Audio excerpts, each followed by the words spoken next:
Bonsoir, bienvenue. Merci d'être au rendez-vous des grandes questions, le magazine qui, chaque jeudi soir, vous change les idées.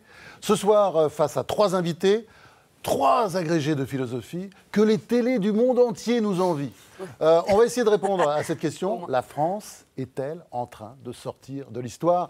Avec un intellectuel, économiste et puis grand chef d'entreprise, Denis Kessler, avec l'ancien ministre de l'Agriculture, Bruno Le Maire, qui est par ailleurs candidat à la présidence de l'UMP contre Nicolas Sarkozy, c'est bien ça. Et Hervé Mariton. Et Hervé Mariton, et puis Jean-François Kahn, qui est un nouvel historien déjà depuis quelques temps, et qui nous publie un livre formidable, L'invention des Français, c'est le tome 2. Face à eux, 3 agrégés de philosophie, donc Mazarine Pinjot, Eliette Abécassis, et puis Géraldine Mühlmann. Alors, bien entendu, pendant cette émission, vous pouvez nous pourrir, vous pouvez nous insulter, comme vous le faites d'habitude, vous défouler donc sur #LGQ pour les grandes questions. Et puis on va commencer tout de suite, on va entrer dans le vif du sujet avec vous, Denis Kessler. Alors vous qui êtes dans le monde des affaires, hein, vous êtes le patron de la SCOR, c'est une boîte que vous avez incroyablement développée, une société de réassurance, c'est-à-dire vous assurez les sociétés d'assurance. Vous avez multiplié par 4 le chiffre d'affaires en 10 ans, c'est incroyable. Alors vous, de votre point de vue international, est-ce que la France est en train de sortir de l'histoire sur le plan économique? La réponse est oui, il n'y a pas d'ambiguïté.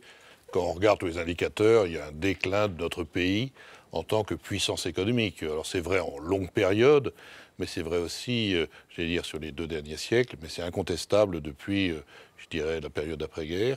On a une espèce d'affaiblissement de la puissance économique française, de la puissance financière française, et c'est tout à fait regrettable. On est mal adapté au monde, on n'a pas réussi à se mettre au diapason du monde, et on a décroché un peu comme ces avions qui baissent de palier en palier. Donc c'est incontestable, en tout cas, c'est les chiffres qui le montrent, et je crois que c'est le monde qui le ressent. Alors, vu du point de vue politique, Bruno Le Maire, ou la petite bête, ou le petit jeune là, qui monte, vous pensez qu'on sort aussi de l'histoire? Moi, je ne crois pas. Je pense qu'il y a effectivement un recul parce que depuis 10 ans ou 20 ans, on n'arrive pas à faire rentrer la France dans la mondialisation. Et nous, responsables politiques, de droite comme de gauche, nous en portons une lourde responsabilité. On a fait croire aux Français qu'on pouvait vivre à l'extérieur du monde et nier cette mondialisation. Est-ce que nous avons les ressorts, l'intelligence, la force économique, la capacité d'inverser le cours des choses, de reprendre notre place, de jouer notre rôle, même si ce sera forcément différemment? Pour moi, la réponse est oui et 3 fois oui. Simplement, on ne peut plus différer le changement de notre modèle. On vit sur un modèle qui a été bâti au lendemain de la Seconde Guerre mondiale. Ce modèle est dépassé. Il faut se réinventer. Moi, je crois dans la capacité de la France à se réinventer. Alors, du point de vue du monde des idées, Jean-François Kahn, alors vous qui avez une perspective historique maintenant, vous pensez qu'on est en train de sortir de l'histoire? On peut penser qu'on ne sort jamais de l'histoire. Ouais. Jamais. On est dans l'histoire, le rôle change. La Grèce est sortie de l'histoire sous la forme Démosthène, elle est restée sous une autre forme. Mais enfin, on peut tomber du piédestal, c'est ça? Oui, on peut. Vous savez, la France, pour prendre une seule période très connue, qui est la période de Jeanne d'Arc, où il y avait les Anglais occupaient la moitié de la France, il y avait un dauphin à Bourges, on ne sait pas qui dirigeait, etc. Elle était sortie de l'histoire. Un siècle après, c'est la Renaissance, c'est un grand moment de la France. Mais surtout, imaginez qu'on ait demandé, moi ça m'obsède cette question, qu'on ait demandé en fin 42, on a fait un sondage, on dit aux gens, alors la France. Mais ils ont dit, mais la France, c'était foutue. Elle est foutue, la France. Regardez la France. Au mieux, elle avait une colonie de l'Allemagne. C'est gentil comme comparaison. Hein. Comparaison avec 42. Vous êtes en train de comparer aujourd'hui avec 42. Oui, parce que je rencontre plein de gens qui disent, on est foutus, on ne s'en sortira pas, etc. C'est une nouvelle mythologie. Et je leur dis ça. Imaginez ce qu'on aurait posé des questions en 42. Finalement, 3 ans ou 4 ans après, c'est non seulement la France libérée, mais c'est le début des Trente Glorieuses. C'est le début des Trente Glorieuses. C'est un moment, une énergie. Mais qu'est-ce qui s'est passé? C'est que finalement, toutes les élites ont été changées. C'est-à-dire les uns parce qu'ils avaient collaboré, les autres parce qu'ils n'ont pas su proposer vraiment un rebond. Il y a un changement total du personnel politique, il y a un changement total du modèle social, et ça permet d'être glorieux. Une question. Donc, bien sûr que c'est possible. Une question courte, et j'aimerais que vous répondiez très brièvement les uns les autres, c'est quand est-ce que ça a commencé exactement? Est-ce que ça a commencé à la mort du général de Gaulle, à l'arrivée de Nicolas Sarkozy au pouvoir ou de François Hollande? Enfin, je sais pas. Est-ce qu'il y a une date?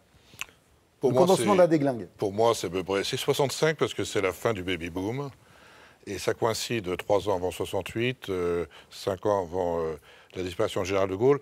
Il s'est passé quelque chose en 65. C'était juste la fin de la guerre d'Algérie. Il y a un basculement qui s'est produit à cette période-là. Bruno Le Maire?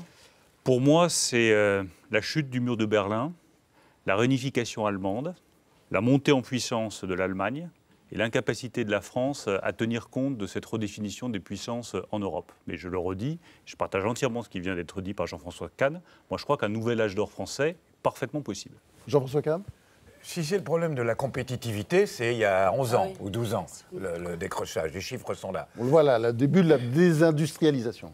Sinon, c'est pas simplement que la France baisse, c'est qu'il y a un autre monde qui monte, ce qui est absolument logique. Quoi qu'on ait fait, quelques politiques qu'on ait suivies, il reste que la Chine monte, que l'Inde monte, que le tiers-monde monte, qu'il y a, voilà, il y a une logique de l'histoire qui fait que c'est chacun son tour, quelque part. Et alors, voilà. autre Il faut réponse s'adapter. courte, s'il vous plaît, c'est la faute à qui? C'est la faute aux Français, c'est la faute aux Chinois, c'est la faute aux Allemands, c'est la faute à la mondialisation, c'est la faute à l'Europe, c'est la faute à qui? Pour moi, c'est notre faute à nous. C'est très clair. Je veux dire que si effectivement c'est nos choix, on doit assumer nos responsabilités. Nous, Français, oui. Nous, Français, la totalité, je veux dire. Bruno Le Maire. Oui, c'est notre faute à nous tous. Et je dirais quand même, là encore, je rejoins ce qu'a dit Jean-François Kahn, le renouvellement des élites est un point absolument clé si on veut entrer dans ce nouvel âge d'or français. Jean-François Kahn, c'est qui alors? Les Français aussi? Vous êtes d'accord tous les trois? Oui, je crois qu'il y a une responsabilité collective, c'est clair. Bon, allez, maintenant, on va rentrer dans le questionnement. On va commencer par Bruno Le Maire. Et pour commencer, on va regarder la minuscule question qu'Éric Mata vous a posée, Bruno Le Maire. Bruno Le Maire, vous êtes le Usain Bolt de la vie politique française, à toute berzingue. Les jésuites, Normal Sup, la grecque de lettres, l'ENA, conseiller ministériel, directeur de cabinet, secrétaire d'État, ministre, député, 6 livres, 4 enfants, un piano, pas de Rolex. On pourrait penser que vous avez 70 printemps vu votre cursus honorum, mais vous êtes un jeuneau de 45 ans qui dit des gros mots. Aujourd'hui, vous êtes en colère. Je refuse que mes enfants vivent dans un pays qui ne leur offre pas de travail, pas de logement et surtout pas de rêve. Et vous le clamez dans À nos enfants, une lettre longue de 128 pages qui narre votre amour de la nation. On connaissait Pauline, votre épouse, présente dans vos précédents ouvrages. Voici maintenant que vous nous dessinez l'arbre généalogique de toute la famille en remontant jusqu'à votre arrière-grand-mère, aristocrate originaire du Brésil, indépendante et fantasque. Il y a aussi votre grand-mère, Isabelle, super mamie voyageuse et amoureuse de notre langue. Ces points de vue, sans les images, le talent en plus, car vous écrivez bien. Mais le vrai héros du livre, c'est la France qui souffre, qui souffle et qui flanche, parfois, mais qui se réinvente toujours. C'est beau comme du Peggy. Parlons-en de la littérature, elle vous obsède, vous habite. Vous estimez même qu'il n'y a pas de séparation entre littérature et politique. Votre fait d'armes, avoir entendu une jeune étudiante de 19 ans, fan des textes de Céline Dion, déclarer après 1 an de cours avec vous, cet été, je vais lire Proust. D'où ma minuscule question, cher Bruno Le Maire, écouterez-vous Céline Dion l'été prochain? J'écoute déjà Céline Dion. Un peu contraint et forcé par mes enfants, mais je l'écoute dans la voiture. Et maintenant, je vais vous laisser entre les mains de nos agrégés de philo. On va commencer par Eliette Abécassis. Alors moi, j'ai lu votre œuvre comme une œuvre d'écrivain, puisque vous dessinez vraiment les contours d'une véritable œuvre, minutieusement, avec une économie, je dirais, dans la phrase, dans le style. Oh, ça va finir à l'Académie française. C'est très beau. Enfin, c'est pour terrible en même temps. Si, c'est beau, c'est beau. Et je voulais savoir quelle était la part du politique et la part de la littérature dans votre vie, et laquelle part était la plus importante. Et c'est une vraie question, parce que parfois, j'ai l'impression que le politique est là en train de regarder l'écrivain écrire et de lui dire « Stop, tu ne peux pas dire ça ». Il y a un moment, par exemple, dans un de vos livres où vous êtes à Rome, vous êtes avec votre femme qui est enceinte et elle est obligée de s'arrêter. Et puis là, on sent que vous avez envie de dire quelque chose de très personnel, peut-être sur le couple, sur la paternité, puis vous vous arrêtez. On a l'impression que le politique est sans cesse en train de regarder... Alors vous avez compris, quittez la politique et lâchez-vous dans vos bouquins. C'est terrible parce que ce que dit Eliette Abékassi, c'est extrêmement juste.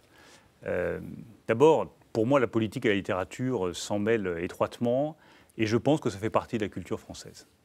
Et je crois que les grands responsables politiques français sont intimement mêlés à la langue française. Et si on veut bien connaître l'histoire de France, eh bien, regardez ce que Céline a écrit sur Vichy et sur Sigmaringen. C'est peut-être la meilleure description de ce qu'était la réalité du régime de Vichy. Si on veut savoir ce qu'a été la terreur, il faut lire les pages de Chateaubriand sur le couvent des Cordeliers. Tout d'un coup, on y est dedans, et personne d'autre que ces écrivains nous ont permis d'être aussi près de la réalité politique. Après, il y a un obstacle, ça je vous rejoins parfaitement. C'est vrai, quand on est responsable politique, il y a un moment donné, ça fixe une limite à l'expression littéraire. Mais vous savez, moi, ma conception de la politique, c'est que je suis là pour faire quelque chose. Et j'estime que c'est le moment pour moi de faire quelque chose. C'est pour ça que je suis candidat à la présidence de l'UMP, c'est pour ça qu'aujourd'hui, je joue parfaitement mon rôle politique. Et puis, à un moment, il y a des boulots plus intéressants quand même. À un moment, je passerai à autre chose. Mazarine Pinjot. Quand vous dites je passerai à autre chose, c'est très intéressant votre livre. Moi aussi, j'ai beaucoup apprécié l'aspect littéraire de la chose. Je trouve que vous avez une très belle écriture. Ça fait du bien de lire de la belle langue et il y a un vrai plaidoyer pour la langue française auquel j'ai été particulièrement sensible et je pense qu'effectivement il faut remettre la langue au cœur du politique. Maintenant, il y a quand même une forme d'ambivalence dans votre livre. Alors d'abord, l'adresse à vos enfants, elle est, moi personnellement, elle m'a gênée. Vous me direz, je suis peut-être pas très objective en la matière, mais c'est vrai qu'en gros, vous leur dites quand même, je vais vous expliquer pourquoi j'ai jamais été là, pour cet avenir français, cette France magnifique, etc. Et en même temps, vous dites, mais je m'arrêterai quand j'aurai fait ce que j'ai à faire. C'est-à-dire que vous avez à la fois une vision assez moderne de la politique, pas de cumul des mandats, où les hommes, où il n'y a pas de personnification outrancière de l'homme politique. Et à côté de ça, vous avez une vision totalement héroïque et patrimoniale de la France, avec des grandes figures comme Napoléon, auxquelles vous référez assez régulièrement. Et j'ai l'impression qu'il y a quelque chose là d'assez ambivalent en réalité dans vos rapports à la France, qui est à la fois charnel, à la fois historique, et en même temps dans ce que vous proposez, qui s'apparente quasiment à un moment donné à une révolution quand même. Vous avez écrit le mot révolution, ce qui est assez savoureux sur votre plume. J'ai un rapport charnel à la France, oui. Et je pense que vous êtes la dernière personne que ça pourrait surprendre. J'ai un rapport charnel au paysage français, à la forme de la France. Au littoral, aux forêts, aux campagnes. Pas le seul autour de cette table, donc, tout le monde. Je pense que, oui, mais c'est important pour la sphère politique de le rappeler. Et je crois que ça se dit, ça s'exprime aussi dans les mots. En revanche, j'ai une conception effectivement révolutionnaire de la pratique politique. C'est-à-dire que je pense qu'il est temps d'ouvrir la caste politique aux citoyens français et de leur donner le pouvoir. Et pour ça, ça veut dire que nous, les responsables politiques... Ils disent tout ça, hein, les politiciens, oui, sauf que moi, je le fais. Depuis des siècles. France, moi, ça veut dire quoi, donner le pouvoir? Ça veut dire quoi, ça veut dire quoi? Ça veut dire, très concrètement, vous êtes député d'Évreux, député de la ville et du sud de la circonscription d'Évreux. Mais le député de la circonscription d'Évreux, en général, il est maire d'Évreux de toute éternité. Et donc, quand il y a eu les élections municipales, on m'a dit, mais monsieur le maire, maintenant que vous êtes député de la ville d'Évreux et des alentours d'Évreux, il faut que vous deveniez maire, comme ça vous serez député maire, et puis pour les 20 prochaines années, plus personne ne pourra vous faire concurrence dans le département. Eh bien, moi, j'ai dit non. On va mettre quelqu'un d'autre, quelqu'un de jeune qui utilisera parfaitement son mandat, qui sera au service des habitants d'Évreux, et moi je serai au service. C'est bien des gens. joli, ça, mais vous pensez que c'est comme ça que la France va revenir dans l'histoire? Eh bien, je pense que c'est comme ça que vous ouvrirez justement la classe politique à des gens qui viennent d'horizons différents. Et troisième chose très importante, vous avez le choix aujourd'hui dans votre carrière politique. Soit vous voulez faire, soit vous voulez durer. Et les deux ne sont pas compatibles. Absolument. Moi, j'estime que c'est à ma génération, aujourd'hui, de prendre ses responsabilités. Il y a eu des échecs depuis 20 ans, eh bien que ma génération prenne ses responsabilités, qu'elle se batte pour avoir le pouvoir, et qu'elle ne s'en cache pas. Je me bats pour avoir le pouvoir dans ma famille politique, pour prendre la tête du premier parti d'opposition, et je ne m'en cache pas. J'assume totalement que ma génération doit prendre ses responsabilités. Je suis là pour faire ce qui n'a pas été fait pendant des années, je ne suis pas là pour durer. Et si ça ne marche pas, eh bien, je ne vais pas durer une éternité. C'est une conception nouvelle de la carrière politique, oui, vous ferez des bouquins, dans laquelle on ne fait pas 30 ans de carrière politique en se disant le plus important c'est de durer, c'est de rester, c'est de bétonner, et puis un jour peut-être j'arriverai à ce que je veux. C'est maintenant que je veux faire ce qui me paraît nécessaire pour le pays. Pour vous mettre en accord avec vos principes, vous racontez dans ce livre que vous avez démissionné de la fonction publique. Vous racontez être allé voir des ouvriers dans une usine de raffinage à Grand Couronne, près de Rouen. Et vous leur avez dit, voilà, vous allez être licencié, écoutez, il faut changer, il faut aller de l'avant, il faut vous former, il faut changer. Et l'un d'eux a dit, c'est facile pour vous de nous dire ça, changer, et vous, vous êtes fonctionnaire.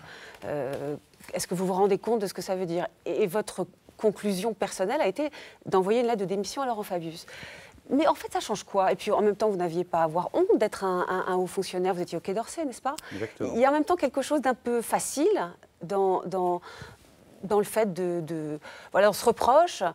Je veux dire, c'est pas non plus toujours simple d'être diplomate. Enfin, je sais pas, en fait, ça change quoi? Si c'était si facile, tous mes camarades qui ont fait l'École nationale d'administration, qui sont hauts fonctionnaires et qui verrouillent la vie politique française, parce qu'ils la verrouillent. Ils la verrouillent. Aujourd'hui, vous avez une promotion de l'ENA, la promotion Voltaire, qui verrouille la politique. Bien sûr, mais... ils auraient tous démissionné. Pas un n'a démissionné. Moi, j'ai démissionné. Pourquoi? Pour deux raisons qui sont très simples. La première, c'est que je n'aime pas le mélange des genres. Et que j'estime qu'un haut fonctionnaire, il doit être garant de l'indépendance de l'État. On ne peut pas vouloir être garant de l'indépendance de l'État et en même temps être partisan et faire de la politique. Puis la deuxième raison, c'est que c'est injuste. Injuste. Quand vous avez un salarié de l'usine de Grand Couronne, il veut faire de la politique. Il va voir son chef de service, ou un salarié qui travaille dans une grande surface, il est chef de rayon, il va voir le directeur de la grande surface, il dit « moi je veux faire de la politique ». Le directeur lui dit « très bien, fais de la politique ». 5 ans plus tard, il est battu, il revient voir le directeur, il lui dit « voilà, est-ce que je peux reprendre ma place de chef de service, chef de rayon dans ton entreprise ?» Le directeur lui dira « mais écoute, tu as pris tes risques, ta place elle a été prise, maintenant tu vas à Pôle emploi ». Le haut fonctionnaire en France, lui, il se met en congé. Il fait de la politique. 10 ans après, 15 ans après, 20 ans après, il va retrouver sa place dans la haute fonction publique. C'est injuste. Et cette injustice, moi, je la dénonce et j'estime que tous les hauts fonctionnaires devraient être obligés de démissionner de la fonction publique quand ils font de la politique. Je trouve ça formidable. Alors, À nos enfants, les plus belles pages sont consacrées à l'évocation d'une amitié que vous avez eue avec Pierre, un camarade normalien qui était juif et avec lequel vous aviez eu des longues discussions sur le judaïsme, le catholicisme. Et je voulais savoir en quoi cette amitié vous a forgé, comme vous le dites, a défini certaines valeurs pour vous.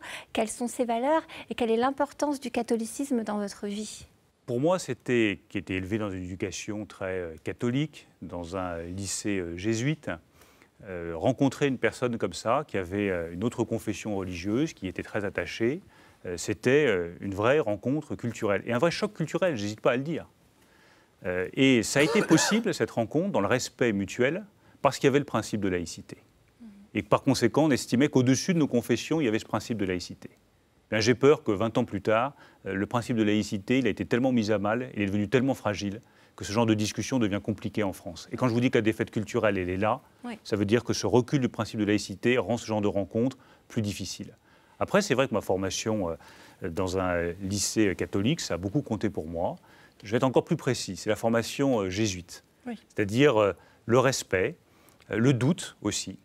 Quand vous avez le pape François, qui au lieu de juger les couples homosexuels et d'avoir un discours de condamnation, comme il y en a eu tant pendant des années, dit « qui suis-je pour juger ?» Moi, je me reconnais dans ce doute-là. Et je pense que dans la vie politique, dans notre société de manière générale, il y a ceux qui acceptent le questionnement, ceux qui acceptent le doute, et puis ceux qui n'ont que des certitudes. Mais moi, je préfère ceux qui ont des doutes à ceux qui n'ont que des certitudes. On va s'intéresser maintenant plus particulièrement à Denis Kessler. On va parler évidemment économie, mais on va parler d'un point de vue évidemment philosophique, feu nourri de nos amis philosophes. Et ça commence avec Géraldine Mühlmann. Alors Denis Kessler, ce qui est bien avec vous, c'est qu'on peut vraiment discuter parce que vous êtes un vrai libéral au sens précis et historique du mot. Et donc, avec sa cohérence, et donc ça permet... Été. Comment ? Il n'a pas toujours été. Ouais, il ne l'a pas toujours été. Bon, on parle aujourd'hui. Alors vous dites, voilà, dans un récent entretien, il faut promouvoir l'entreprise et réduire l'État. Et vous pensez vraiment que dans ce pays, il faut que l'État se mêle moins des affaires des entreprises. Vous avez conscience, je pense, que la pensée libérale a toujours été assez minoritaire dans ce pays, historiquement, même à droite. Il y a plusieurs droites, mais il y a toujours une droite assez étatiste qui souvent a été au pouvoir. Il y a peu de vrais libéraux qui veulent réduire profondément la place de l'État. Vous aimez bien être un minoritaire en France ?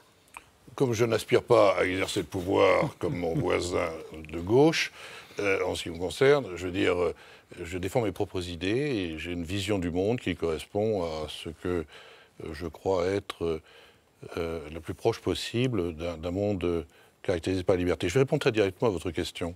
Ce n'est pas moins d'État que je souhaite, c'est plus de société civile. Et je suis tocquevillien. Donc Tocqueville, il dit il faut promouvoir la société civile. Il n'a pas été prophète dans son pays. Et dans une situation actuelle où on a 56% du PIB, c'est-à-dire du revenu national, qui est à l'heure actuelle des dépenses publiques et des dépenses sociales, on voit bien qu'il y a une part atrophiée de ce que représente normalement la société civile. C'est la société, la partie collective de la société est à l'heure actuelle majoritaire. Il y a 10 points d'écart avec l'Allemagne dans ce domaine-là. Et donc on est allé tellement loin, j'allais dire, dans la socialisation des revenus, dans la prise en charge par l'État quasiment de tout, qu'on a atrophié la société civile, qui est pourtant, sans doute, l'endroit où se font les transformations le plus facilement, c'est l'endroit où les choses bougent, c'est l'endroit où la richesse se produit. Donc mon plaidoyer n'est pas pour moins d'État, ça serait une position idéologique. Mon plaidoyer, c'est pour plus de société civile, ce qui est formidable, c'est-à-dire plus de gens qui prennent des responsabilités dans tous les domaines. Mais est-ce que vous n'avez pas l'impression que pour faire ce que vous dites, il faudrait aller contre quelque chose de très profond en France, contre notre culture qui est tout de même de mettre l'État un peu sur le devant de la scène, souvent. De toute façon, l'État, à l'heure actuelle, ça fait dit de lui-même, c'est ça qui est extraordinaire. Les difficultés de l'État ne viennent pas de la percée formidable des libéraux, de ceux qui pensent qu'effectivement le secteur privé ou que la partie de la société civile va l'emporter. C'est pas du tout ça. Il s'affaiblit de lui-même, c'est ça qui est incroyable. C'est parce que l'État est incapable de sa propre transformation. C'est parce qu'il est criblé de dettes, parce qu'il n'arrive pas à enrayer les déficits, parce qu'il n'arrive pas à gérer son personnel, parce qu'il n'arrive pas à s'adapter au monde. C'est extraordinaire, l'État. C'est comme l'Union soviétique au temps de Gorbatchev, alors, c'est ça. Et personne n'a besoin de donner des coups de pied dans l'État pour qu'il s'affaiblisse. Vous souhaitez encore donner des coups de pied, parce que si je vous ai bien lu dans vos entretiens, vous dites très clairement là où il faudrait faire des coupes dans les grandes dépenses. Et notamment... Pas des coupes. Non, bon, alors attendez, je voudrais juste évoquer ce point. Par exemple, vous dites dans le domaine de la santé, ou des allocations chômage, ou du social. Non, c'est pas ce que vous dites. Pas du tout. Alors attendez, il me semble, je voudrais vous demander si vous n'avez pas quelques scrupules. Oh, je n'en ai strictement aucun, non. Je peux répondre à ça, strictement aucun scrupule. Aucun scrupule, encore une fois, je n'engage que moi-même, je ne veux pas que les gens me suivent, donc je n'ai aucun scrupule. Mettons ça, voilà. Vous savez, il y en a quelques-uns des vrais libéraux, souvent, sur le point que je vais dire, ils en ont un petit peu des scrupules. Par exemple, Ils ne sont pas vrais, alors. Vous n'hésiteriez pas à en finir avec un système qui aide chacun à se soigner correctement et également. Vous êtes assureur, c'est vrai, dans le monde des assurances. Et ça, vous seriez satisfait d'un monde où chacun s'assure et se soigne selon ses moyens. Vous dites souvent que vous êtes un enfant de résistant. Le Conseil national de la résistance et la sécurité sociale, est-ce que vous avez... Enfin, ça vous parle, je le sais que ça vous parle, vous le dites. Est-ce que vous mettriez ce système par terre ? Il y a deux choses. La France a inventé l'État moderne. C'était au début du 19e siècle, il a inventé l'État moderne. Et les États se sont inspirés de l'organisation de la France, partout dans le monde. On a inventé, après la Révolution française, l'État moderne. Ce problème, c'est qu'on n'a pas, après, fait les transformations de l'État pour l'adapter aux nouvelles technologies, à l'européanisation, au changement des techniques, au changement des aspirations. C'est ça le vrai problème. Et donc, quand vous dites couper les dépenses, ça c'est une vision tout à fait politique qui ne m'intéresse pas. Mais pas du tout. Je souhaite qu'on réinvente. Mais non, justement, ça serait sans doute un des grands projets dont la France aurait besoin. C'est ce que j'appelle une ambition collective. Réinventons un État, une organisation collective qui soit plus efficace pour traiter les problèmes de la santé, les problèmes de l'éducation, de l'intégration évidemment des immigrés, des rapports entre 4 générations coexistantes, des problèmes de la dépendance. Il faut réinventer l'État. Et ceux qui sont les statolâtres, Dieu sait si en France, il y en a des statolâtres. Les statolâtres, on n'est pas obligé de parler franglais ici. Les statolâtres, les adorateurs de l'État devraient se donner comme principal objectif de faire tout pour que celui-ci se transforme et s'adapte au monde. Encore une fois, c'est ça cette mission. Et donc la présentation que vous faites, il faut couper, réduire et réintroduire la pauvreté. C'est dommage que ça vous ait énervé, je voulais au contraire discuter. Ça n'a pas de sens. Je souhaite, il me semble tout de même que dans tous les domaines... une énorme réinvention de l'État. Vous vous fâchez avec moi alors qu'en fait j'étais en train d'essayer de discuter avec vous. D'ailleurs, vous ne savez même pas ce que j'en pense. Mais il a le sang chaud, Denis Kessler. Je n'ai pas compris là pourquoi vous étiez mis en colère. Je voulais essayer de savoir quel serait ce nouvel État dont vous parlez. Il serait moins fort dans certains domaines. L'éducation. Voilà, l'éducation. Très bonne. On a loupé l'entrée dans la société de la connaissance en France. Moi, je suis un ancien. J'aurais souhaité que le grand destin de notre nation soit nous allons nous donner un projet collectif, nous allons être la nation qui rentre dans la société de la connaissance. Et qu'on se donne les moyens dans tous les domaines. Vous parlez comme un politique, on se donne les moyens, mais on fait quoi exactement ? Je le disais, à la place de ça, on a fait la réduction du temps de travail. Si on avait libéré les 5 heures des gens pour leur dire, écoutez, utilisez ces heures libérées pour aller vous former, pour éduquer, pour apprendre l'ordinateur, pour aller dans les musées. Pas du tout. On leur a dit, non. Pour vous reposer. Pour vous reposer. Bricolage d'un côté, jardinage de l'autre, les deux mamelles de la France. Mais c'est incroyable. Ça s'est fait dans ce pays il y a 15 ans. Et j'ai gueulé à l'époque déjà en disant, mais non, dites au peuple, on rentre dans un monde plus complexe, où les technologies sont différentes. Ce temps va être pour vous adapter, pour que vous appreniez des choses. Avec quel argent? Paupérisation. Mais justement, mais l'argent était là, sauf qu'on l'a mis ailleurs. On a paupérisé l'éducation, on a paupérisé l'université. Il faut le voir, on a paupérisé la recherche, mais c'est pas possible. Là, vous êtes pour un État qui fait une éducation nationale. Vous n'êtes finalement pas libéral dans le domaine éducatif. Mais c'est une fonction régalienne. Oh, quelle vision Mais la fonction régalienne. Ma réponse. Mais la fonction régalienne. Hayekien, vous n'êtes pas un nausikien pour parler comme les Américains, vous êtes en fait, Denis Kessler veut qu'il y ait un État avec des fonctions régaliennes, éducation, sociale aussi. La justice, évidemment, mais j'ai jamais du contraire, y compris d'ailleurs... Santé. Mais évidemment, la couverture de tout le monde. Alors vous êtes comme tout le monde, vous êtes comme Bruno Le Maire, vous êtes comme tout le monde en fait. Il y a une grande différence, pas du tout, il y a une grande différence entre la fin et les moyens. Et ce pays, c'est vous les philosophes, c'est pas moi, lorsqu'on aura dans ce pays, avoir des vraies discussions politiques sur les fins, qu'est-ce que nous voulons dans cette société? Quelle est notre vision de la société? Quelle est notre Weltanschauung pour parler comme les... Qu'est-ce que nous voulons là? Après, la discussion sur les moyens, il faut trouver les moyens plus adaptés à ça. À la place, dans ce pays-là, on passe notre temps sur les moyens et on a évacué la question des fins de notre société. Alors les fins? Oui, alors la fin, c'est Bruno Le Maire. La réduction des déficits n'est pas une fin. La réduction des déficits est un moyen. Pour faire quoi? Et tiens, il n'y a plus rien. Et pourquoi voulez-vous que les gens se mobilisent pour réduire les déficits? Ils se mobiliseront dès lors qu'on leur dira « Nous allons vous garantir que vous allez avoir une compréhension du monde, vous, vos enfants, les nouvelles générations, qui va permettre de vous adapter à quelque chose qui est tout à fait nouveau. » S'adapter à quoi? Non, mais parce que c'est intéressant par rapport à la question de la fin de l'histoire, je trouve. C'est-à-dire que, d'ailleurs, vos 3 réponses étaient intéressantes, parce que sortir de l'histoire, qu'est-ce que ça veut dire? Et au nom de quelle histoire, en fait? L'histoire des vainqueurs, donc l'histoire, effectivement, d'un ultralibéralisme. À cette aune-là, effectivement, la France est peut-être sortie de l'histoire, mais peut-être parce qu'elle a envie de proposer un autre modèle. Et la question de l'appartenance à l'histoire, c'est aussi l'appartenance à un mouvement économique qui n'a pas de fin. La grande nouveauté, c'est la mondialisation. Oui. D'ailleurs, tout le monde le reconnaît, la mondialisation. À ce moment-là, peut-être et la fin de l'histoire, d'ailleurs. Tous les États, oui, c'était la thèse de Fukuyama. Mais il y a, à ce moment-là, tous les systèmes politiques, éducatifs, de justice, d'organisation sociale rentrent en résonance. On les met en compétition. Quand on a décidé de faire l'Europe et l'euro, on les a mis en résonance. Parce que on abat les cloisons, on abat les possibilités d'évaluation, on permet le commerce des hommes, on permet des services et des choses, on permet la mobilité des hommes. À ce moment-là, il fallait repenser comment la France va organiser son intégration dans ce monde qui rentre en compétition, en concurrence et en résonance. Nos systèmes éducatifs sont mis en résonance avec les autres systèmes éducatifs. On est sous pression incroyable. D'ailleurs, comme une entreprise l'est dans son propre domaine au niveau mondial. Ça n'a pas été pensé. Et c'est notre énorme déficit. Et encore une fois, sur le choix, on peut faire des choix différents, et ça c'est l'art du politique, de dire, face à cette intégration, on pouvait faire des choix d'être la nouvelle société industrielle. On pouvait dire, on va être à l'avant-garde des technologies. On pouvait dire, on rentre dans la société de la connaissance. Ça, c'est la vision des fins. Je rêverais d'avoir un débat politique qui porte sur les fins. Les moyens, on s'en débrouille. Les fins, c'est quoi? C'est d'être une entreprise performante. Enfin, c'est une vision très réductrice. Je pense que la question des fins, elle est absolument... essentiel. Il est temps de réinventer un État dont les contours ont été définis en 1945, avec ensuite une technocratie qui a pris le pouvoir économique et politique dans le pays, pour dire c'est fini. Qu'est-ce qu'on attend aujourd'hui de l'État? Qu'il nous protège, qu'il nous éduque et qu'il nous soigne. Et c'est tout. Ce discours-là, Bruno Le Maire, ça fait des années, ça fait des décennies qu'on entend les politiques le dire. Rien n'est fait. Alors vous, du côté de la société civile, Denis Kessler, comment vous réagissez à ces politiques qui tiennent ces discours et qui ne font rien de ce qu'ils disent? C'est vrai qu'il y a une déception de la société civile sur l'efficacité du politique. Si on ne le dit pas... Et ce qui fait que d'ailleurs on essaie des tas de solutions dans tous les sens. Je veux dire. Et à l'heure actuelle, la montée malheureuse du Front National essaie de dire c'est la seule carte que l'on n'a pas jouée. Je le regrette profondément. Je le regrette profondément. Je suis profondément européen, je suis profondément pour l'euro. Je suis contre toutes les idées. Ceci dit, on les voit grossir tout simplement parce qu'on a l'impression que c'est la dernière carte. J'ai lu avec beaucoup de plaisir le livre de Jean-François Kahn. Il y a un vrai problème à l'heure actuelle de ne pas avoir une réponse positive et de laisser les réponses positives à des gens dont les réponses, si jamais les mettaient en œuvre, c'est absolument un désastre pour le pays. C'est une manière de sortir de l'histoire, c'est de laisser le Front National prendre le pouvoir.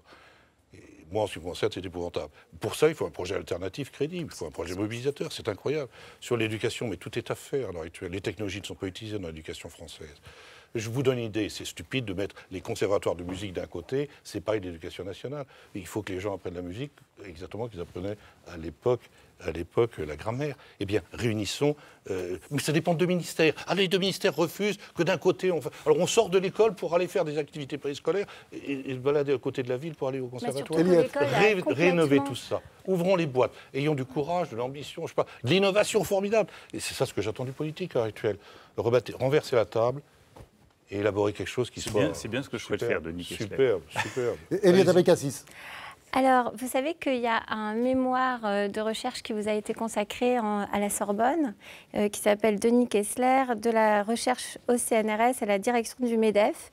Et l'objet de cette recherche est de tenter de comprendre comment, entre 1976 et 1998, un allocateur de recherche au CNRS fréquentant la gauche socialiste est devenu le numéro 1 du mouvement des entreprises de France et pour beaucoup le symbole du diable.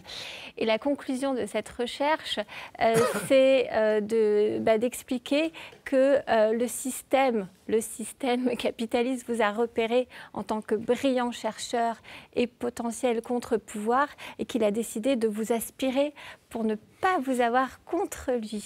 Alors, est-ce que... La théorie de l'instrumentalisation. Non, mais Dieu, rappelez-moi à vous tout de suite, parce que je ne peux plus supporter ça. Est-ce qu'en tant qu'acteur du système, vous pouvez encore avoir un regard sur le système? Mais évidemment. Où est le chercheur et le chercheur. Attendez, si vous croyez que l'on change tout simplement au cours de sa vie en abandonnant tout, mais c'est complètement idiot. D'abord, j'ai jamais été à la gauche socialiste, vous voyez. On m'a dit maoïste. Quelqu'un m'a dit, je t'ai vu sur les barricades rue Gay-Lussac. Non, j'avais 16 ans, j'étais à Mulhouse. Enfin, peu importe. Mais ça serait pas honteux. Mais je trouve ça... Non, c'est ce que je dis. Mais il y a un tel fantasme. Alors, je vous le dis, parce que c'est clair, j'ai été syndicaliste étudiant à l'Union des grandes écoles, dont j'étais président et dont le membre était... quelqu'un qui s'appelle M. François Hollande, qui était à l'époque, donc j'étais président, il n'était pas. Bon. On le retrouve toujours pas. Oui, on était tous les deux à HEC à l'époque. Donc, je vous réponds très direct à votre question. J'ai absolument pas changé d'idée. Je suis un économiste. C'est formidable, l'économie. On essaie de comprendre le monde. Et de tout le temps, j'ai essayé de travailler sur les comportements humains, les comportements rationnels. Et donc, vous allez faire croire que j'étais instrumentalisé par le grand capital. Non. Jean-François Kahn, pour revenir dans l'histoire, est-ce qu'il ne faudrait pas, d'une certaine manière, aussi revenir un peu plus à des valeurs, par exemple à des valeurs chrétiennes? Valeurs chrétiennes. Non, c'est une question, hein. Après vous répondez comme vous voulez. Non, mais il y a quelque chose. D'abord, il y a quelque chose qui a été dit par vous deux qui est incontestable. C'est d'ailleurs comment dirais-je, c'est presque le nerf de la crise actuelle, qui est beaucoup plus une crise morale et psychologique qu'une crise économique et sociale. Et le projet. On ne mobilise pas un peuple, on ne mobilise pas un pays sur l'idée on va réduire de 0,5%, de 1% le déficit, on va un peu baisser la dette, même s'il faut le faire. Mais pourquoi? Oui, d'accord, pour faire ça. Mais pourquoi? Pour aller où? Dans quelle direction? Quel est l'objectif? Or, aujourd'hui, vous ne pouvez pas en même temps dire tout ce que vous dites sur le chômage, sur les déficits, sur la misère, etc. Et ne pas en déduire, il faut changer cette société. Ce qui est extraordinaire, c'est que jamais on a entendu des propos aussi radicaux pour dire que ça ne marchait pas de la part de gens qui, en revanche, disent qu'il faut continuer avec ce système. Il faut continuer avec ce système. Dire qu'il faut un projet, c'est aussi dire une chose. Si le mot n'était pas dévalué, s'il n'avait pas été dévalué au nom du pragmatisme, du réalisme, il faut une utopie. Ce qui a fait la France, ce qui l'a projeté dans l'histoire, mais c'est des utopies. La République, ça a été une utopie avant d'être une réalité. La démocratie a été une utopie avant d'être une réalité. Le suffrage universel a été une utopie avant d'être une réalité. Il a bien fallu, et la France était à l'avant-garde, qu'elle pense la République, qu'elle pense la démocratie, qu'elle pense le libéralisme, qui était une utopie. Et aujourd'hui, non, on n'a plus le droit. C'est pas possible. On a un système qui est impossible, qui est un système insécuritaire, inégalitaire, immoral. Alors, disons les choses, il faut changer ce système. Or, qu'est-ce qu'on entend, y compris chez vos amis? Quand l'Union soviétique s'est effondrée, donc on a vu que ça ne marchait plus, qu'est-ce qu'on dit des communistes? Quelle a été la première réaction des communistes? Attends, mais c'est pas le socialisme qui est en cause. Pas du tout, c'est qu'on n'a pas été assez loin dans le socialisme. C'est qu'on n'a pas été assez loin, on n'en a pas fait assez. Eh bien, c'est exactement ce qu'on entend. Je suis d'accord. On a pratiqué, on a eu les 30 Glorieuses. Il fallait en sortir. À un moment, c'était arrivé à son seuil d'incompétence. Bon. Qu'est-ce qu'on fait depuis 20 ans? On privatise. Jamais vous n'auriez imaginé, il y a 25 ans, je vous l'aurais dit, vous n'auriez pas cru qu'on aurait privatisé autant, par rapport à d'où on vient. Qu'est-ce qu'on fait depuis 20 ans? On passe d'un système, en effet, rigide, où tout le monde sécurité de l'emploi total, à une précarisation générale, où les 70% des créations d'emplois en CDD, en précarité. Donc, les thèses néolibérales, elles ont été appliquées, peut-être pas à 100%, mais depuis 20 ans, elles sont appliquées. Ça va mieux ? Bon, non, ça va pas mieux. Alors, pour résumer, Jean-François... Je conclus. Donc, ça veut dire qu'il faut... il suffit pas de dire « Ah non !» Et ils disent quoi ? Ils disent ça. Il faut aller plus loin. C'est pas que ça a raté, il faut appeler comme les communistes. Exactement, il faut aller plus loin. Non, il y a un moment où il faut remettre en cause ses propres certitudes, et comme vous le dites, tout remettre sur la table, tout repenser, tout réimaginer. Pas de centralité de l'État, pas de centralité de l'argent. Voilà, c'est ça à quoi on est confronté. Bon, on va s'occuper de vous, Jean-François Kahn, comme dirait Nicolas Sarkozy. On va s'occuper de vous. D'abord, il y a une question minuscule d'Éric Mata. Je vous conseille de regarder. Jean-François Kahn, si vous aviez été scout, votre totem eût été caméléon éruptif. Il est vrai qu'avec de telles initiales, vous ne pouviez avoir un destin ordinaire. Essayiste, polémiste, journaliste, historien, philosophe, patron de presse, tribun aux 800 débats publics, vous êtes le Rémi Brichat des médias, le pic de la Mirandole de la geste politique. Vous êtes surtout l'artificier de la pensée unique, un Rambo cortexé qui veut pulvériser le PS et l'UMP avec des mots, un Mike Tyson intello qui penserait loin et écrirait long. Quand on sait que François Bayrou fut votre sparring partner, on sourit. Vous avez même qualifié le centre de révolutionnaire. Vous n'êtes pas à un oxymore près. Bref, ce qui vous occupe, c'est la France. La preuve, avec le tome 2 de l'Invention des Français, 500 pages qui revisitent nos ancêtres les Gaulois, ou comment, entre 100 et 430 de notre ère, se construisit de façon décisive notre identité nationale. On dirait un épisode de Game of Thrones. Sexe, violence, intrigue et trahison. Il est beau le creuset français. Il faut surtout retenir de cette histoire haletante une potion magique que les déclinistes de tout poil devraient déguster. Nous nous réinventons toujours. D'où ma minuscule question, cher Jean-François Kahn, c'est pour quand la Révolution ? Alors c'est pour quand ? Quel jour ? Quelle année ? Quel mois ? De toute façon, ça dépend ce qu'on appelle une révolution. Moi, ce que j'appelle une révolution, c'est recomposer autour d'un nouveau centre, d'un autre centre. Quand on a recomposé le système... autour de François Bayrou, d'Yves Gégaud... c'est absurde ce que vous dites, vous savez très bien. Quand on a recomposé le système de gouvernance autour d'une assemblée élue et non plus autour du roi, c'est la révolution démocratique. Donc c'est pas pour demain, si j'ai bien compris. Non, mais quand on a recomposé le système de la propriété autour de 2 millions de petits bourgeois propriétaires plutôt que 70 000 aristocrates, c'est la révolution libérale. Aujourd'hui, ce que j'appelle la révolution, c'est qu'il faudra recomposer notre système, non plus autour de l'État, ça fait faillite, non plus autour de l'argent, ce qui est en train de faire faillite, mais autour de l'humain dans toutes ses dimensions. Et cette révolution, et entre parenthèses, vous riez, on rit quand on dit révolution centriste, révolutionnaire. Mais le propre d'une révolution, c'est le centrisme, puisque justement, ça consiste à savoir qu'est-ce qu'on met au centre. Quand Galilée dit, finalement, c'est pas la Terre, c'est pas le Soleil, la Terre qui est au centre, c'est le Soleil, c'est la révolution galiléenne.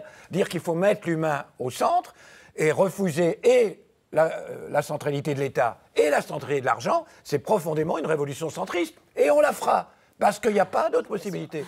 Mazarine Pinjot. Oui, j'étais très intéressée. Alors, le livre est jubilatoire, parce que vous avez vraiment inventé une nouvelle manière d'écrire de l'histoire qui est anti-universitaire, on va dire. À mort. C'est-à-dire, c'est comment le style d'écriture. C'est comment un gazetier, journaliste, écrivain s'empare d'une matière qui est quand même un peu sérieuse, parfois rebutante. Enfin, pardon pour les historiens de corps et de métier. J'aime beaucoup l'histoire, mais j'avoue que là, à vous lire, ça donne une saveur très particulière. Alors, en même temps, comme tout historien, il y a une idéologie sous-jacente à votre texte, et c'est ce que j'aime. C'est ce que j'aime parce que, comme vous disiez tout à l'heure, à juste titre, et ce qui devrait être plus entendu en politique, vous avez parlé d'utopie. J'aime beaucoup ce terme d'utopie, c'est-à-dire d'un projet commun, parce que lorsqu'on parlait tout à l'heure de moyens et de fins, vous avez dit effectivement, il faut penser à la fin avant de penser aux moyens, mais je ne voyais pas vraiment de quelle fin on parlait, sinon peut-être une attractivité économique ou une performance, etc. Moi, je pense qu'effectivement, il faut remettre l'homme au centre, mais l'homme dans le commun, enfin l'homme dans la communauté, c'est-à-dire le lieu propre du politique. Et c'est plutôt ça, ce vivre ensemble, sur lequel il faut réfléchir. Alors vous vous avez créé votre propre mythologie. Et je pense que tout récit historique est une forme de mythe, mais de mythe performatif, de mythe qui a une vocation identitaire. C'est exactement ce que vous faites. Vous refaites l'histoire de France, sur plusieurs chapitres, pour montrer comment le sentiment identitaire des Gaulois, à l'époque, a précédé finalement la formation même de la France. Alors, et donc je prolonge la question de Mazarine, c'est-à-dire pour retourner dans l'histoire, est-ce qu'il ne faudrait pas qu'on retrouve justement cette identité qu'on a peut-être perdue? Il y a un paradoxe, c'est que dans la Gaule du 2e, 3e, 4e siècle, il y a la naissance et le développement d'un sentiment national, le sens d'une identité nationale absolument extraordinaire, que j'ai découvert d'ailleurs, je n'imaginais pas à ce point, qu'on a complètement occulté. D'ailleurs, à un moment, la Gaule arrache son indépendance aux Romains. Et elle a un empereur gaulois pendant 15 ans. Aucun livre d'histoire n'en parle. Mais aucun livre d'histoire. Donc elle arrache. Pourquoi on nous a caché ça? Or, pourquoi vous savez Quelle pourquoi est cette conspiration? On sait très très bien pourquoi. Il se trouve que les aristocrates qui ont dominé la France pendant très longtemps sont les descendants des Francs, c'est-à-dire des envahisseurs germains. Il se trouve que les rois sont les descendants de Clovis, donc de l'envahisseur germain, du conquérant germain. C'est Louis I, Clovis. Il se trouve que l'Église doit beaucoup à Clovis, baptême de Clovis. Et donc, ils se sont mis d'accord, d'une certaine manière, pour dire il n'y a pas de France avant Clovis. Voilà, il n'y a rien. On est dans un récit, Alors que c'est l'inverse. Il y a une France avant Clovis, mais une France incroyable. Quand on a eu le bouquin, on est convaincu. Alors qu'en revanche, ça bouillonne. C'est les Gaulois, c'est les Francs, c'est les Francs qui dissolvent la France. Les Francs donnent leur nom, c'est le grand paradoxe, mais comme Clovis divise le pays entre ses 4 fils, il n'y a plus de France. Pour 1300 ou 1400 ans, il n'y a plus de France après, alors qu'il y a une France avant. Mais qu'est-ce que ça veut dire, ça? Franchement, sur ce dernier point, il y avait une France, il n'y a plus de France. C'est très sympathique, tout ce que vous dites, et il y a plein de choses justes, et on apprend, et le débat est intéressant, là, que vous soulevez. Mais pourquoi en conclure, comme si vous étiez décidément contaminé par tout ce cirque dans le débat public autour de l'identité, que certaines périodes historiques sont plus notre identité, la France, alors que certains moments historiques le sont moins, il y a des moments plus français, moins français. On ne marche pas un peu sur la tête. L'histoire, on est français tout le long. Et l'identité française, c'est une sédimentation de moments différents. D'ailleurs, vous l'avez dit à un autre moment. Mais là, je ne comprends pas cette histoire de moments français. Je ne dis pas qu'il y a des moments de plus grande ou de moins grande identité. Je dis que la France, dans nos frontières naturelles, comme on apprenait à l'école, après les Francs, après elle est dissoute, elle n'existe plus, qu'elle elle existe. Voilà. Mais cette France... Cette identité, oui, il y a une identité. Ils le ressentent, cette identité. D'ailleurs, tous les ans, tous les représentants de toutes les cités gauloises se réunissent à Lyon, dans une grande assemblée. On ne vous trouvera plus à ça. Mais elle est faite de quoi, cette identité? Elle est faite de Romains, elle est faite de Grecs, elle est faite d'Alamans, elle est faite de Visigoths, elle est faite d'Ostrogoths. Vous savez qu'à Lyon, au moment de Sainte Blandine, le fameux martyr des chrétiens de Sainte Blandine, à Lyon, à ce moment-là, 25% de la population de Lyon est orientale. Est d'origine orientale. Et ce sont les orientaux qui développent le christianisme venant d'Orient, c'est ces orientaux qui développent le christianisme en France. Ce que j'appelle l'identité, c'est ça. C'est ce mélange inouï de Romains, de Grecs, de Gaulois, de Celtes, d'Alamans, de Visigoths, de Vandales, etc., mais qui crée et qui fait France. Mais pour vous positionner par rapport au débat brûlant actuel de la question de l'identité française, je pense que vous y avez aussi joué un rôle, d'ailleurs... De mise en doute. C'était fort intéressant et fort salvateur, étant donné l'ambiance générale. Qu'est-ce que votre livre...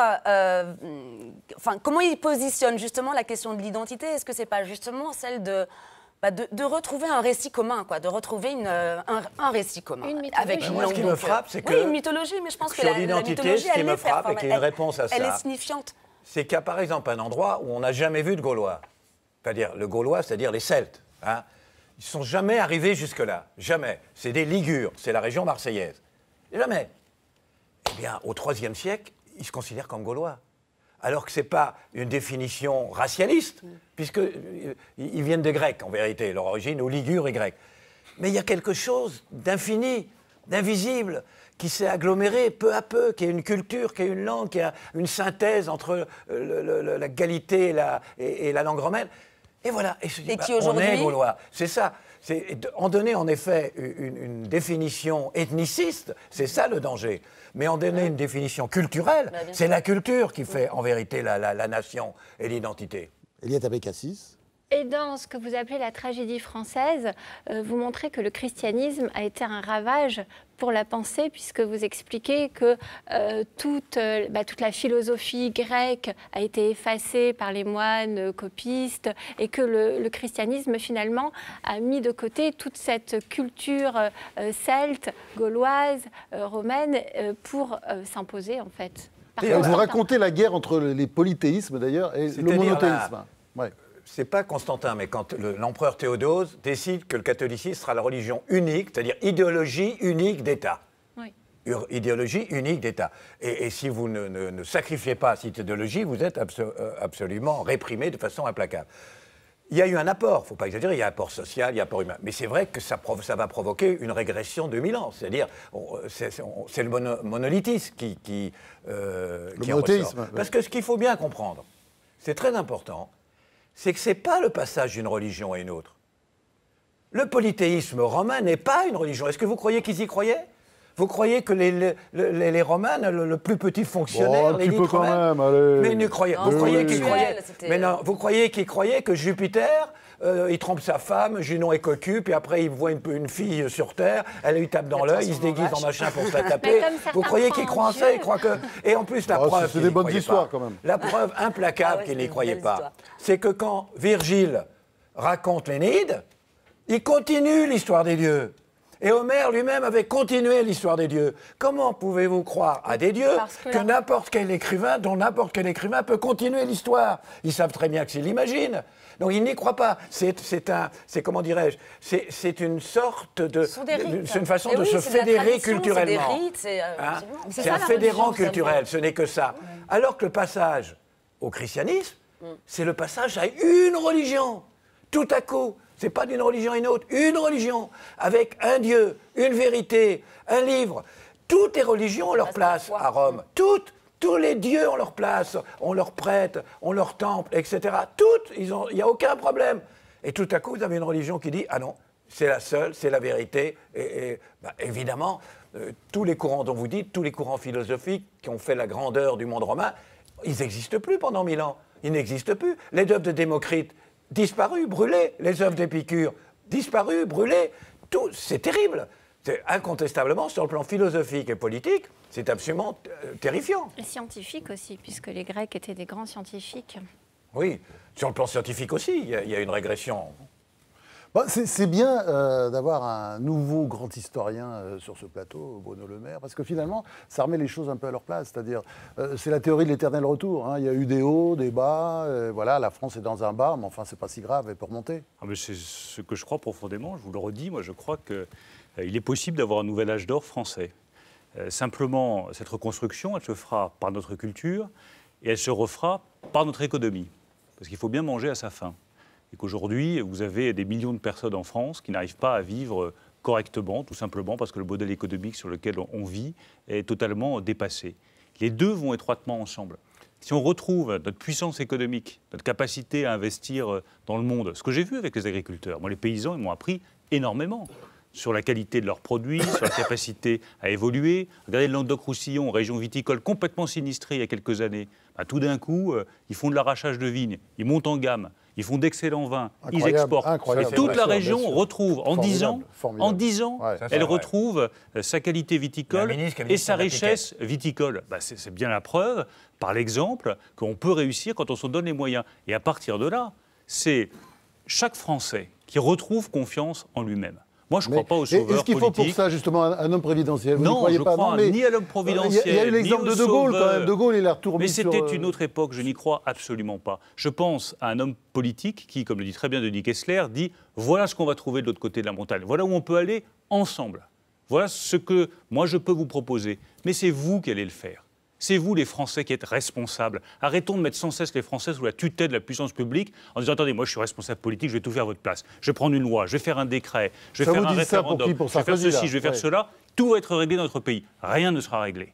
Les problèmes sont réglés si on a des politiques qui disent « Voilà où on va aller, tous ensemble. » Et on tiendra ce cap, et on ne bougera pas, et ce sera sur 10 ans, et on ne vacillera pas.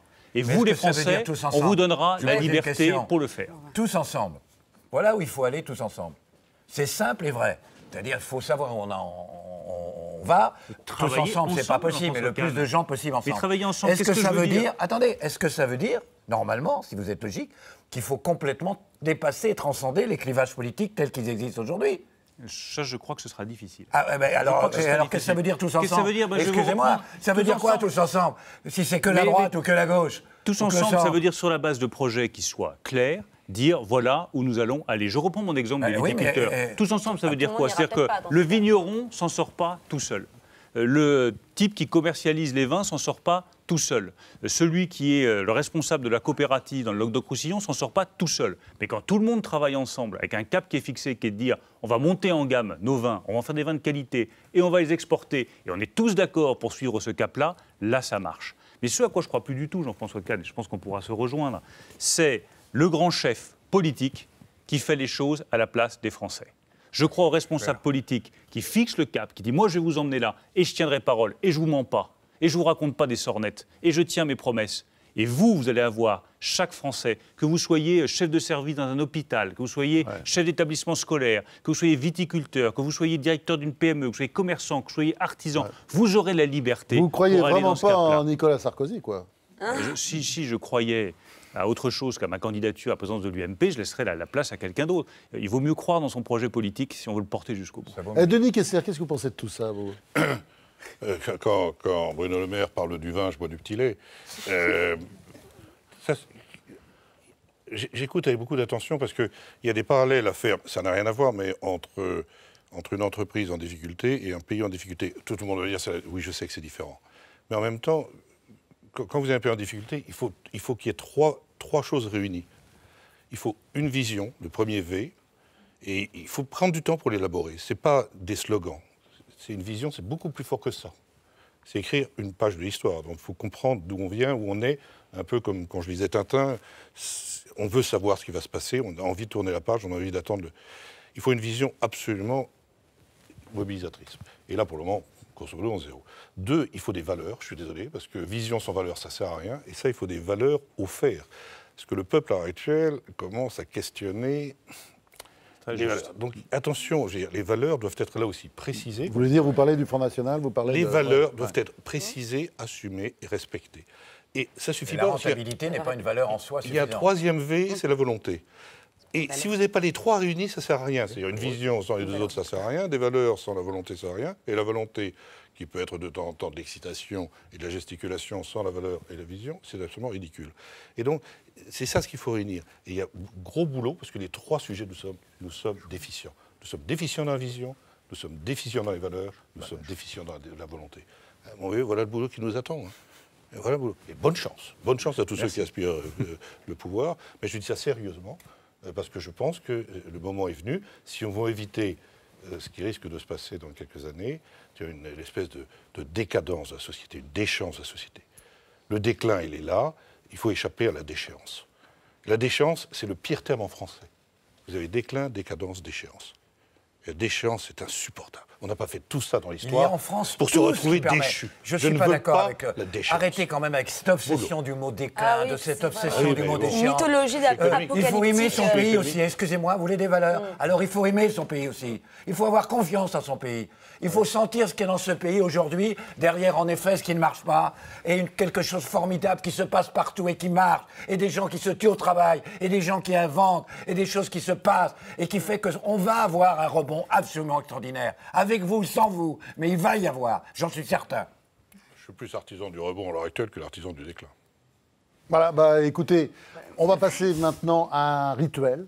Désormais, c'est un nouveau rituel de cette saison, c'est ma question Babachou. Alors, ceci n'a rien à voir avec ce qu'on vient d'entendre, mais voilà. Depuis 1995, les astronomes ont découvert des milliers d'exoplanètes. Autrement dit, des planètes qui sont situées dans des zones habitables autour des étoiles, dans des galaxies.